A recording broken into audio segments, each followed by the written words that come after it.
of course, Charles Taylor is on trial, and thanks to Naomi Campbell, the world has finally woken up to it. It's a very important trial. I was the president of the court that indicted him some years ago.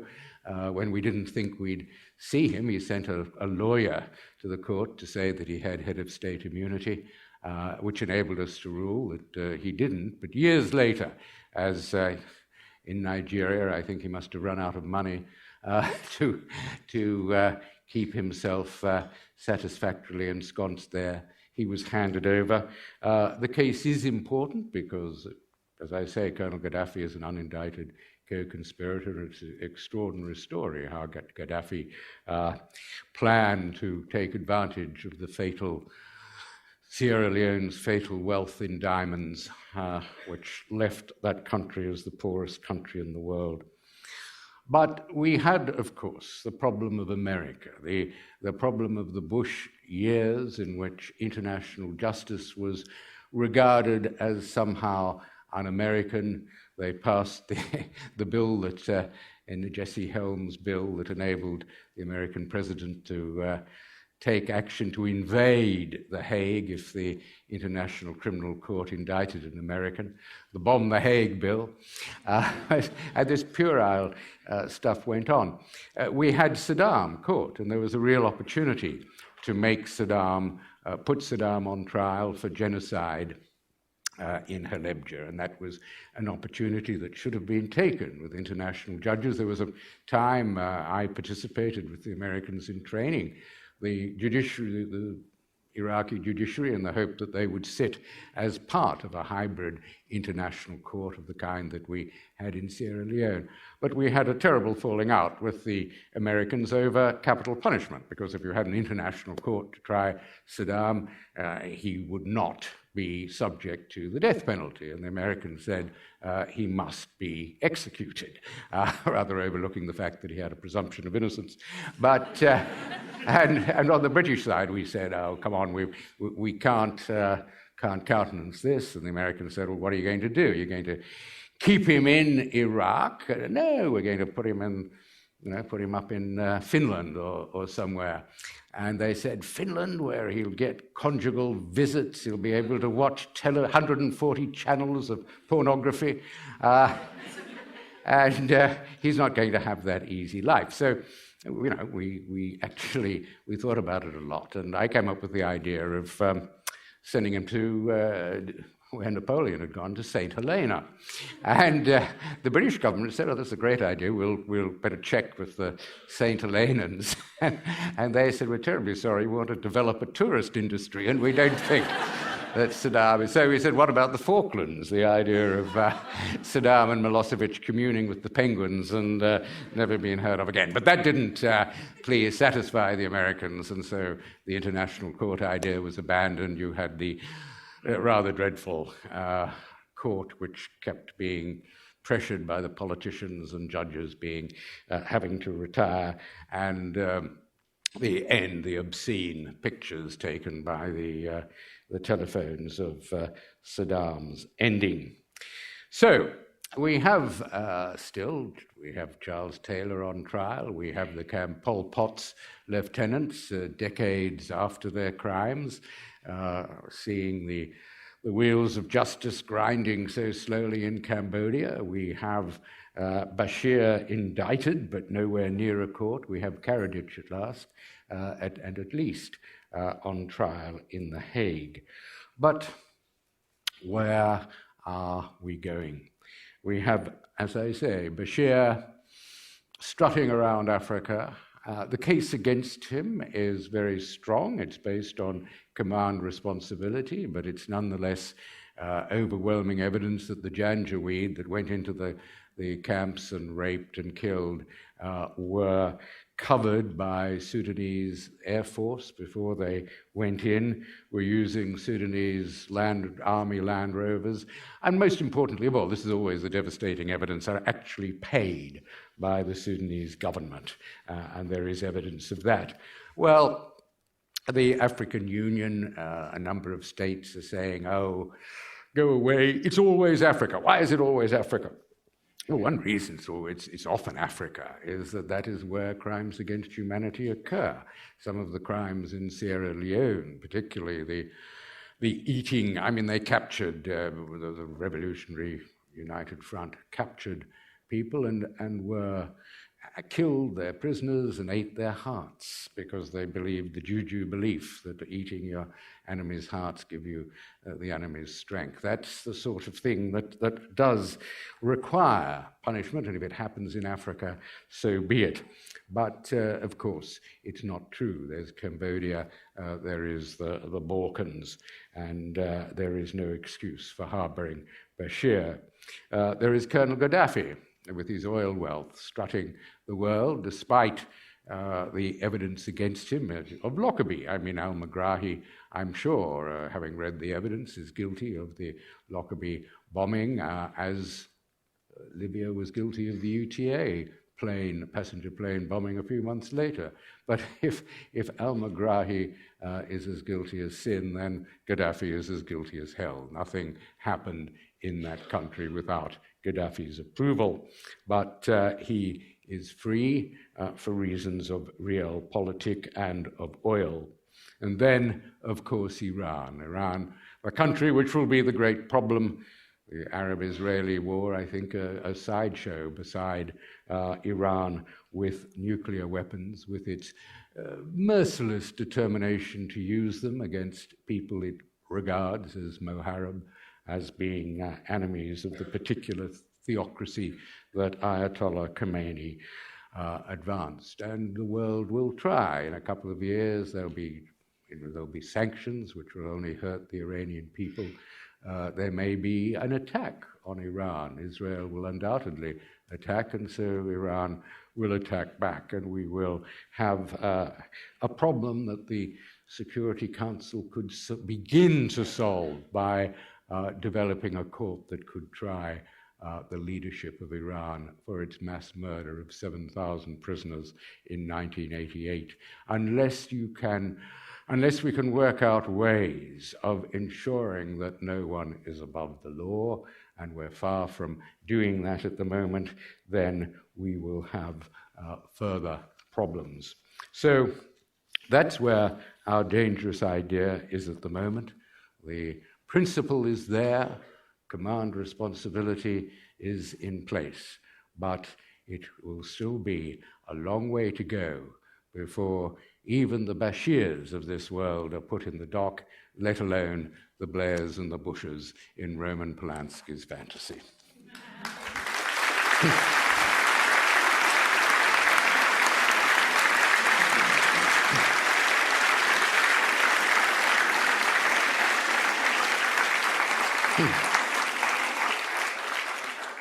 Can you hear me? Good. Look, this is your opportunity to put any questions you have to Geoffrey. There are roaming microphones, I believe. And just while the microphone's coming, I'd like to ask you, Geoffrey, in terms of the reach of crimes against humanity law, for instance, a very current example, which some of you may have heard about, they've just discovered, it's just been revealed that the US authorised tests on Guatemalans in the 1940s. Have you heard about this? It's just in the last few days, yeah? Where people were deliberately, in insane asylums, prisons and in the military, were deliberately infected with syphilis. And there is a suggestion, still not clear, that that would be the sort of area that you would have a crime against humanity. The thing that intrigues me there is that unlike someone like Milosevic, or there's no question that they knew of the crimes committed. These people may not have known who committed them. So where would you consider that appropriate action? Yes, I read that in a few lines in the Sydney Morning Herald. I was trying to work out how it was actually achieved, whether you were using a woman as a double agent, or whether it was done by surreptitious injection, or it wasn't actually clear from the... It was an injection.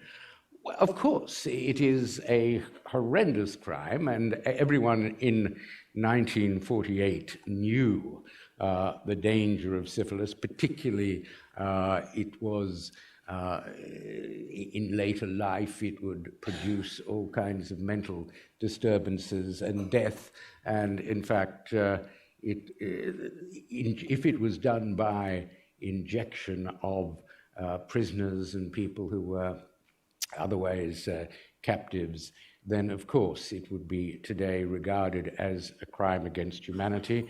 Biological warfare was not uncommon, and in the 40s and in the 50s, Porton Down in Britain was used to develop biological warfare. There was no, and there are suggestions, strong suggestions, that there were the Korean War. The Americans did drop some biological bombs, but in 1948 it would clearly be a crime of, and would be regarded now as a crime against humanity. I think any survivors, and presumably there are some elderly survivors who may be in a very distressed condition, and certainly their relatives would be able to bring an action against the the US Defense Department or whoever it was that took that outrageous step. Sir. My Lord Geoffrey Robertson, and I presume that you are a Lord by virtue of being a justice in the British court system. Would you today indict Julia Gillard, the Prime Minister of Australia, for war crimes for continuing to pursue the war in Iraq? No, I'm not I'm not a lord, although my wife is rather keen that I should become one, because you get a patronym, you get to have something you can associate with your name, and there is an island in Scotland that she's very attached to, the island of Muck, and so if I become Lord Robertson of Muck, she becomes Lady Muck, but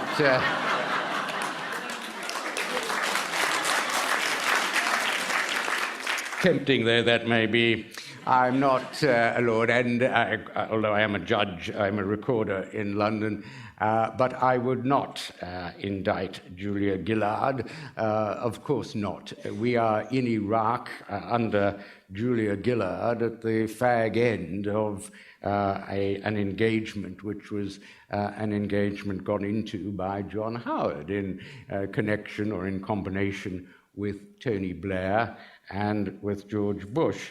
The crime that was arguably committed by the war on Iraq was the crime of aggression.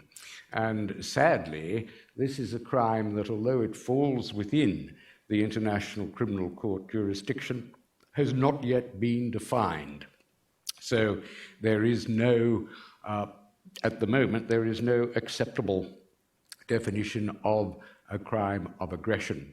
There's a long debate over how that crime should be defined. It will probably, many countries, America in particular, want it defined on the basis that it is a breach of a Security Council resolution, knowing that they can veto, use their veto at the Security Council. So this is a long argument, which I won't go into other than to say that I think Julia Gillard is safe from ICC prosecution. Thank you, Geoffrey. I might see if I can actually see you to make it look more polite. Thank you. Sorry. Two very quick questions. One, going back to just before your birth, some years, the Katyn tragedy. Is it because it's a significant superpower come major nation that there will be limited prospect for the Russian state to make proper and correct response to that one of many events in their history? And secondly, is there a temptation to see defence of human rights as a centre to left Western campaign when there are many people to the right of centre who are equally concerned but whose voices may be muffled? Yeah, there are two good questions. The first, Katyn Forest, of course, was where the Russians massacred the Polish intellectual leadership and military leadership and blamed it on the Germans. And there was a terrible moment in the course of the preparation for Nuremberg where the Russians were actually insisting that the Katyn Forest massacre be put in the indictment as evidence or as a charge against the German prisoners, and that fortunately was scuppered. There have been, of course, there was the very impressive film you may have seen on Katyn. There was the attempt, tragic attempt for Poland and Russia to, as it were, mourn together. And of course they did mourn when the Polish leadership was killed in that terrible plane crash on the way to a meeting that would have commemorated the Katyn Massacre. I think that is something so horrific that at least we now know what happened, and it is a matter that has been, as a result of the recent tragedy, has been recognized between Russia and Poland as something, the truth of it, and as something that they can put behind them. Yes, I do think it's this idea that human rights is a left-wing plot was actually quite prominent. The European left, initially, when I published my first edition of my book in 1999, said it was that it was a cover for big power politics. It was a way for America to put on trial independence leaders and so forth. George Bush came to my aid, I have to say, by his Bomb the Hague bill and by seeing it as a left-wing plot. So in the end, I think we can be we were fairly central. It's neither left nor right. There are left-wing villains like Milosevic.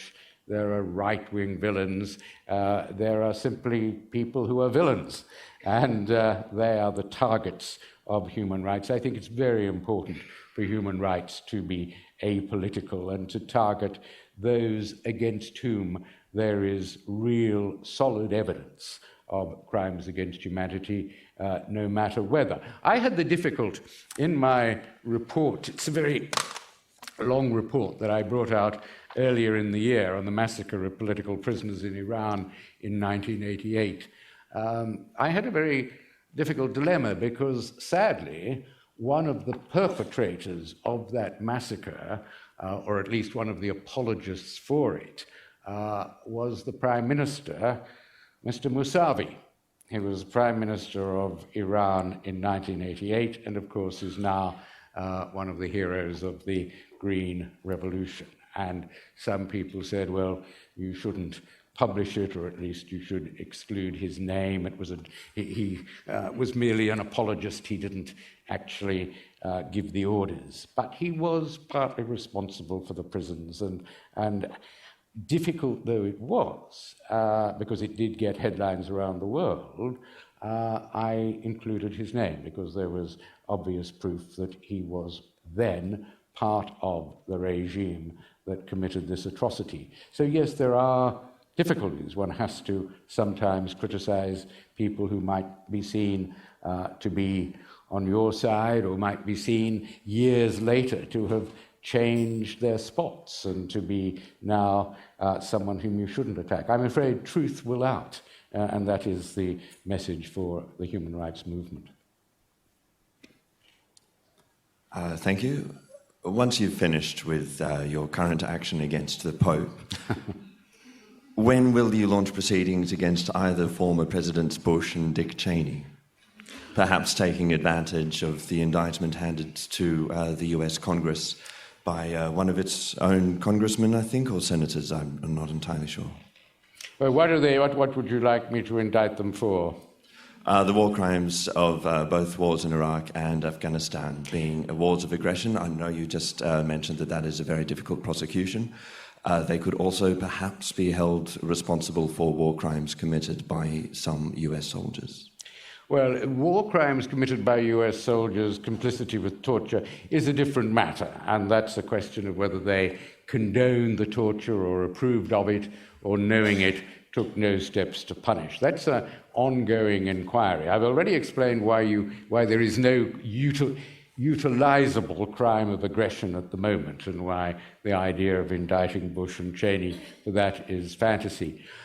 Afghanistan is an interesting argument because you remember that the strikes on America at 9/11 were orchestrated by the Afghan Arabs and by Al-Qaeda from the caves of Afghanistan, where they were part of the Taliban regime. And there can be no question that the law of self-defense entitled America and just about everyone else, I seem to remember at the time, to support that war insofar as it meant cleaning out the caves, attacking and neutralizing Al-Qaeda. Whether, of course, self-defense justified the overthrow of the Taliban government is a different matter and a really arguable question. And I think that would be interesting to argue. I wouldn't, however, expect, given the looseness of or given the breadth of the defense of self-defense, that it would be that you could successfully prosecute. But it is certainly a continuing argument that while the attack on Afghanistan and the cleaning out of of Al-Qaeda was undoubtedly justified in international law, whether the move to throw over the Taliban was so justified. Mr. Robertson, as a survivor of the 1983 Holocaust in Sri Lanka, I've ended up as a refugee in Australia. I would like your thoughts as to the continuing genocide in Sri Lanka. You mentioned a few words in the crimes against humanity as to what can be done in Sri Lanka because people were surrendering, were shot, and Tamils are being persecuted, and there is no justice. Your thoughts on that matter, please. Well, Sri Lanka is very difficult. I mentioned Bangladesh, which was a dreadful, the worst experience in the region in the early 1970s, which is only now the government of Bangladesh is trying to indict some of those responsible. So that at least is a start. Sri Lanka, of course, was a great problem a year or so ago when the attack came and when no one was allowed in other than Amnesty International, other than the Red Cross. And I've been very concerned about that because the Red Cross have this shibboleth about confidentiality. Government forces can allow the Red Cross in because they know that the Red Cross will never break confidence, and what they see will be reported in confidence to the government. So that the only observers of what in the destruction of the Tamils seem from film evidence to be really crimes against humanity there were no live witnesses to it. And the world has sort of turned away from Sri Lanka, hasn't it? There are bigger fish to fry. The UN rapporteur is no longer interested. It's something that happened. Terrorism was the Tamil people, the Tamil forces were undoubtedly connected with terrorist attacks. And so the world has just not been interested. And it's a sad example, I think, of a country which is not seen to be a flashpoint. Something happened, something unacceptable happened. People are in peril and continue to be in peril, and the world has no way of protecting them. If it had happened in Israel, in Gaza, we would have a Goldstone report. We would have the report that came out the other day about the Gaza convoy. But my commiserations that as a Sri Lankan, the world is not looking very closely at you and is not. There is no capacity at the moment there's no coalition of the willing, there is no UN force that can investigate and bring justice for what was done to the Tamils. I'd like to pursue that point for a minute, which is taking up the thread of what you're saying, in fact, several of the questioners have put. In your opinion, given that there are more crimes against humanity committed than there are opportunities to pursue them, which, in your opinion, is the more pressing reason for pursuing? Do you choose because of the intensity of the horror, the scale of the atrocity, or do you pursue because of the likelihood of success of a prosecution? Which is the more important? Well, it's the latter, unfortunately. It's a catch as catch can operation at the moment. And I don't, I may sound depressing, but I will say this. I'm not depressed because this is such a recent development. I've gone back to 1649 when the idea, the dangerous idea, was first floated. But in Nuremberg was after a massive war and was to some extent victors' justice because it was only the victors who made up the judges. And then 50 years it went by until Pinochet, until the ICTY. And so it's only in the last 10 to 15 years that we've actually been able to deliver in small part on the Nuremberg legacy. So I'm optimistic in the sense that we have come a long way in a very short time. The principles are now there. Some of the courts are in place, an international criminal court with now 112 nations having ratified it. The Obama administration came to the Kampala conference, and we're talking now about having it as an associate member. So I'm hopeful. We have come very far, very fast, and we still haven't ironed out some of our problems with the length of trials, with the cost of trials. We've still got to put the curb overzealous prosecutors who want to load the indictment with everything. We've got to actually curb some long-winded defense attorneys. We've got to get better judges. This is a real problem. I'm on the United Nations Justice Council now, picking judges for UN jobs. And we had it just shows we advertised in The Economist. We said we're going to get rid of the UN culture of nepotism. We're going to advertise for these 20 new UN judges in The Economist. Judges of 10 to 15 years experience. And we got 250 replies from senior judges around the world, and we culled them to about 50, and we took them to The Hague, and I set them an examination. And, most of them failed. It was appalling. You just realize that people who've been judges in most countries for 15 years just get their associates to write their judgments. The best answer, of course, came from Michael Kirby. Or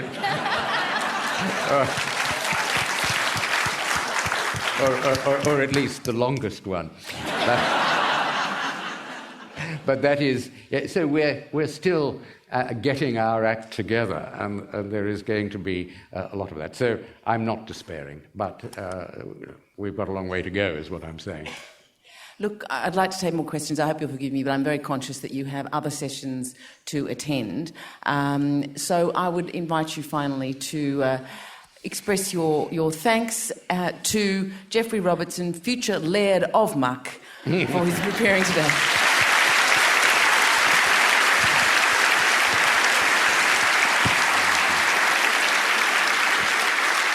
Thank you very much.